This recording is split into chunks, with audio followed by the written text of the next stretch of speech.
ഞാൻ എടുക്കാൻ പോകുന്ന ടോപ്പിക്ക് ക്രിയ. ക്രിയ എന്നാൽ എന്താണെന്ന് ആദ്യം അറിയണം.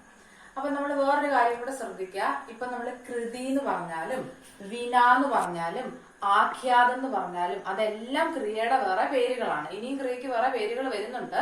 അപ്പൊ ഇത്രയും ശ്രദ്ധിച്ചുള്ള കൃതി, വിന, ആഖ്യാതം എന്നെല്ലാം പറയുന്ന ക്രിയയുടെ പേരുകളാണ്. ഇനി നമ്മൾ അടുത്ത് ശ്രദ്ധിക്കുക, ക്രിയ എന്ന് പറഞ്ഞാൽ എന്താണ്? നമ്മൾ ഇംഗ്ലീഷില് വേർബ് എന്ന് പറഞ്ഞ സാധനമാണ് ക്രിയ. ഇനി ക്രിയ എന്നാണ്? നമ്മൾ ഒന്നെങ്കിൽ ചെയ്യുന്ന പ്രവൃത്തി. സാധാരണ നമ്മൾ പറയുന്ന ഒരു ക്രിയ എന്ന് പറഞ്ഞാൽ നമ്മൾ ചെയ്യുന്ന പ്രവൃത്തി. ചിരിക്കുന്നു, കളിക്കുന്നു, ഓടുന്നു, ചാടുന്നു എന്നെല്ലാം പറയുന്ന ക്രിയയാണ്. പക്ഷെ പ്രവൃത്തി മാത്രമാണോ ക്രിയ? അതും കൂടെ ശ്രദ്ധിക്കുക. പ്രവൃത്തി അല്ലെങ്കിൽ അവസ്ഥ, അതിന് നമ്മൾ ക്രിയ എന്നാണ് പറയുന്നത്.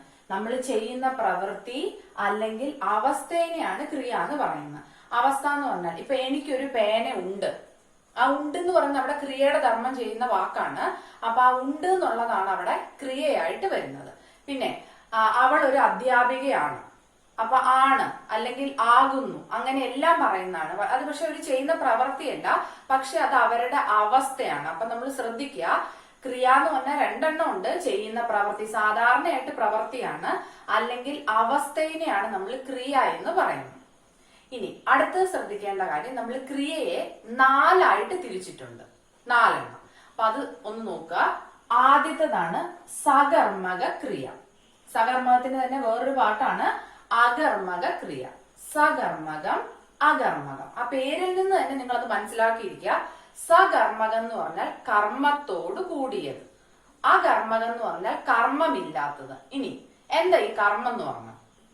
കർമ്മം എന്ന് പറഞ്ഞാൽ നമ്മൾ ഇംഗ്ലീഷിൽ ഒബ്ജക്റ്റ് എന്ന് പറയും. അതായത് നമ്മളിപ്പോ ഒരു പ്രവൃത്തി ചെയ്യുവാണെങ്കിൽ ഫലം അനുഭവിക്കുന്ന ആള്. രാമൻ പാമ്പിനെ കൊന്നു. അവിടെ ആരാണ് ഫലം അനുഭവിക്കുന്നത്?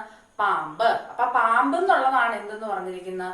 ഒബ്ജക്റ്റ് എന്ന് പറഞ്ഞിരിക്കുന്നത്. ഒബ്ജക്റ്റ് അല്ലെങ്കിൽ അത് മലയാളത്തിൽ പറയുമ്പോൾ നമ്മള് കർമ്മം എന്നാണ് പറയുന്നത്. അപ്പം സകർമ്മകം എന്ന് പറഞ്ഞാൽ കർമ്മത്തോട് കൂടിയത്, അതായത് കർമ്മമുള്ളത്. അകർമ്മകം എന്ന് പറഞ്ഞാൽ കർമ്മമേ ഇല്ല, അങ്ങനത്തെ പ്രവൃത്തിനെയാണ് നമ്മൾ അകർമ്മക ക്രിയ എന്ന് പറയുന്നത്. ഇപ്പൊ എക്സാമ്പിൾ പറയുമ്പോൾ നിങ്ങൾക്ക് നന്നായിട്ട് മനസ്സിലാകും. ആദ്യത്തെ സകർമ്മക ക്രിയയ്ക്ക് ഒരു എക്സാമ്പിൾ ഞാൻ പറയാണ്. എടുത്തു. എടുത്തു എന്ന് പറയുമ്പോൾ നമ്മൾ അതിനോട് ചോദിക്കുവാണ്, അത് നമ്മൾ എങ്ങനെയാണ് കർമ്മം കണ്ടുപിടിക്കുന്നതെന്ന് പറയാം. നമ്മൾ എടുത്തു എന്ന ക്രിയയോട് നമ്മൾ ചോദിക്കുവാണ് ആരെ അല്ലെങ്കിൽ എന്തിനെ. ഈ രണ്ടെണ്ണേ ചോദിക്കാവുള്ളൂ. ഒന്നെങ്കിൽ ആരെ അല്ലെങ്കിൽ എന്തിനെ, ഏതിനെങ്കിലും ഉത്തരം കിട്ടിയാൽ മതി. അതല്ലാതെ ആരെടുത്തു എന്ന് ചോദിച്ചാൽ അതിന് ഉത്തരവുണ്ട്. ആരാണ് എടുത്തത്? ഇപ്പൊ അമ്മ എടുത്തു എന്ന് പറഞ്ഞാൽ അവിടെ ആരെന്നുള്ളതിന് എപ്പോഴും ഉത്തരം കാണും. പക്ഷെ എടുത്തു എന്ന് പറഞ്ഞാൽ ഇപ്പൊ അമ്മ എടുത്തു എന്ന് തന്നെ ഇരിക്കട്ടെ, എടുത്തു എന്ന് ചോദിക്കുവാണ് ആരെ അല്ലെങ്കിൽ എന്തിനെ എന്ന് ചോദിക്കുന്നു. അപ്പൊ നമുക്ക് ഉത്തരം ഉണ്ടല്ലോ. അമ്മ ഇപ്പൊ കുഞ്ഞിനെ ആയിരിക്കും എടുത്തേക്കുന്നത്. എടുത്തു എന്ന് പറഞ്ഞാൽ കുഞ്ഞിനെ അല്ലെങ്കിൽ വേറെ എന്തെങ്കിലും സാധനമായിരിക്കും എടുക്കുന്നത്. എന്തായാലും അതിനൊരു ഉത്തരം കിട്ടും. അപ്പൊ അതിനാണ് നമ്മൾ എന്തെന്ന് പറഞ്ഞേക്കുന്നത്? സകർമ്മക ക്രിയ. അല്ലെങ്കിൽ ഒരെണ്ണാണ് അടിച്ചു. അടിച്ചു എന്ന് പറഞ്ഞാൽ നമ്മൾ ചോദിക്കുന്നത് ആരെ അല്ലെങ്കിൽ എന്തിനെ എന്ന് ചോദിക്കുന്നു. ഉത്തരം ഉണ്ടല്ലോ. കാരണം ഒന്നെങ്കിൽ ഒരു വ്യക്തിനെ ആയിരിക്കും അടിച്ചേക്കുന്നത്, അല്ലെങ്കിൽ ഏതെങ്കിലും മൃഗത്തിനെയോ എന്തിനേലും ആയിരിക്കും അടിച്ചേക്കുന്നത്. അതിന് ഉത്തരം കിട്ടും. അപ്പൊ അത് രണ്ടെണ്ണമാണ് സകർമ്മ. അത് രണ്ടെണ്ണം അല്ല, ഒരുപാടുണ്ട്. അപ്പൊ അത് എക്സാമ്പിൾ ആയിട്ട് പറഞ്ഞാണ്. അപ്പം അടിച്ചു, അതൊരു അകർമ്മക ക്രിയ, സകർമ്മക ക്രിയക്ക് എക്സാമ്പിൾ ആണ്. ഇനി അടുത്തത് അകർമ്മകം. അകർമ്മകം എന്ന് പറഞ്ഞാൽ കർമ്മമില്ല. കർമ്മമില്ലാത്തതിന്റെ എക്സാമ്പിൾ പറയാം. നക്ഷത്രം തിളങ്ങുന്നു. നക്ഷത്രം തിളങ്ങുന്നു. ഇനി നമ്മൾ തിളങ്ങുന്നു എന്നുള്ളതാണ് അവിടുത്തെ പ്രവൃത്തി. പ്രവൃത്തിയോട് ചോദിക്കുകയാണ് ആരെ അല്ലെങ്കിൽ എന്തിനെ. ആരെ തിളങ്ങുന്നു? ഉത്തരം ഉണ്ടോ? എന്തിനെ തിളങ്ങുന്നു? ഉത്തരം ഉണ്ടോ? ഇല്ല.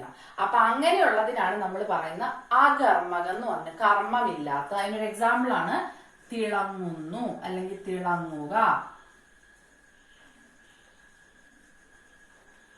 ഇനി അപ്പൊ ഒന്നാമത്തെ മനസ്സിലായെന്ന് വിചാരിക്കുന്നു, സകർമ്മകവും അകർമ്മകവും. ഇനി ഇതിന്റെ രണ്ടാമത്തെ ഗ്രൂപ്പാണ് കേവലം, പ്രയോജകം. കേവലം. കേവലം എന്ന് പറഞ്ഞാൽ നമ്മൾ തനിയെ ചെയ്യുന്ന പ്രവൃത്തി, നമ്മുടെ സ്വന്തം ഇഷ്ടത്തോടു കൂടി നമ്മൾ തനിയെ ചെയ്യുന്ന പ്രവൃത്തിനെയാണ് കേവല ക്രിയ എന്ന് പറയുന്നത്. പ്രയോജക ക്രിയ അതിന്റെ നേരെ ഓപ്പോസിറ്റ്, നമ്മൾ പരപ്രേരണ കൊണ്ട് വേറൊരാളുടെ നിർബന്ധം കൊണ്ട് ചെയ്യുന്ന പ്രവൃത്തിനെയാണ് പ്രയോജക ക്രിയ എന്ന് പറയുന്നത്. എക്സാമ്പിൾ പറയാം. ഇവിടെ ഇപ്പൊ കേവലമാണെങ്കിൽ ചിരിക്കുന്നു.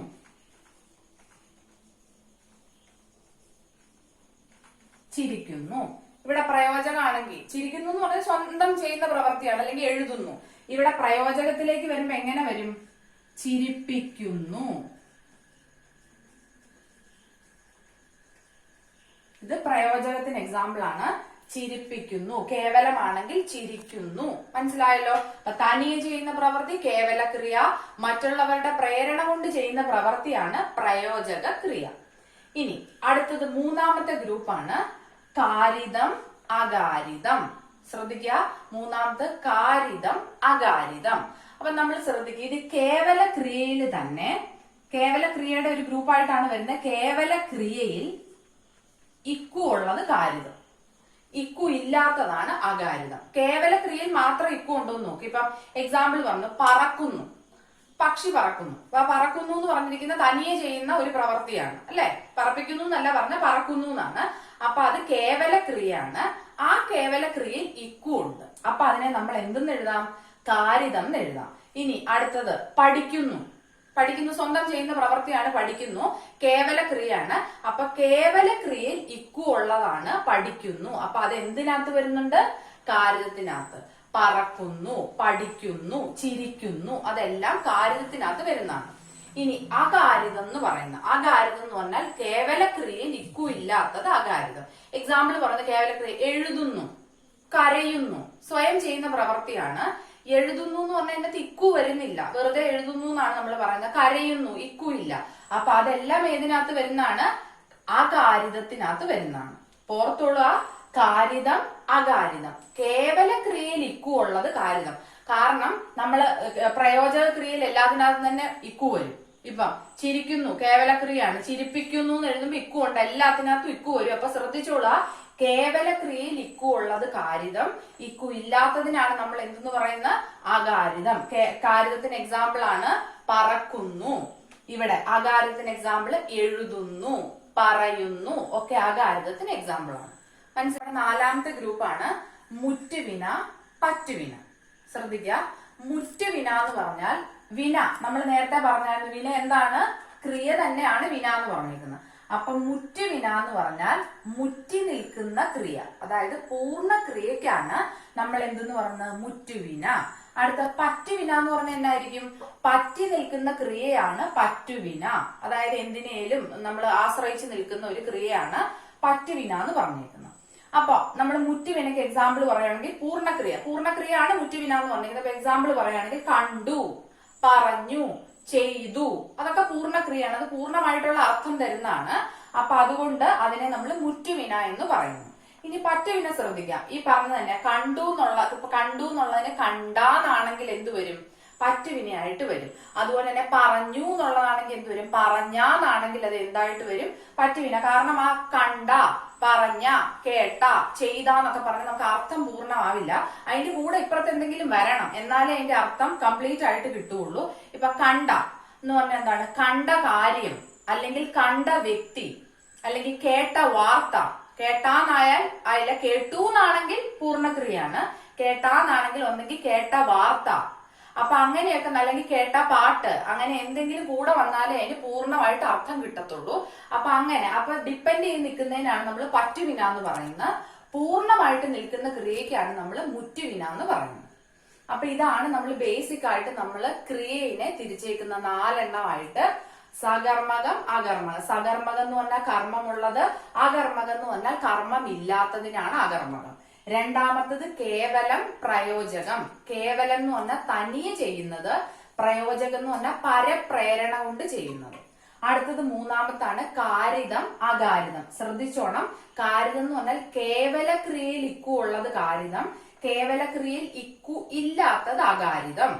അടുത്തത് നാലാമത്തെ മുറ്റുവിന പറ്റുവിന. മുറ്റുവിന എന്ന് പറഞ്ഞാൽ പൂർണ്ണക്രിയ, പറ്റുവിന എന്ന് പറഞ്ഞാൽ അപൂർണ ക്രിയയാണ് പറ്റുവിന. അപ്പം ഇത്രയാണ് മെയിൻ ആയിട്ട് നമ്മൾ തിരിച്ചേക്കുന്നത്. ഇനി ഇതിന് വീണ്ടും ഡിവിഷൻസ് വരുന്നുണ്ട്. അപ്പൊ അത് അടുത്ത വീഡിയോയിലായിട്ട് ഞാൻ അപ്ലോഡ് ചെയ്യുന്നതായിരിക്കും. അപ്പൊ വീഡിയോ ഇഷ്ടപ്പെട്ടെങ്കിൽ എല്ലാവരും ലൈക്ക് ചെയ്യുക, ഷെയർ ചെയ്യുക, സബ്സ്ക്രൈബ് ചെയ്യുക. Thank you.